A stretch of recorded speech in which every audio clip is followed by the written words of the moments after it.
जदि भुवनेश्वर कटक रे 41,000 कोटी टंका खर्च रे रास्ता हो पार 8,000 कोटी टंका खर्च रे रिंग रोड हो पार जदि भुवनेश्वर पारादीप 5,000 कोटी टंका रे 4 लेन हो पार ताहले आम बालेश्वर भद्रक एवं मयूरभंज रे कहीं न हो पार। यही विनती यही विनम्र निवेदन रखी दलीय नेतृवृंद के निकट रे एवं ये गुहारी रखा सहित आग्रह प्रकाश करी आपण सहित अति विनम्रतार सहित आलोचना रखी जे आंचलिक विकास हम गोटे निवेदन आम समस्त तरफ ता सहित आउ गोटे प्रश्नर सम्मुखीन होता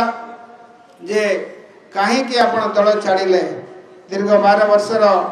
संपर्क निश्चित भाव में ये संपर्क रे कईठी ना कईठी गोटे इश्यू रहा जो कि दल छाड़ापी आम समस्ते निष्पत्ति नेलु।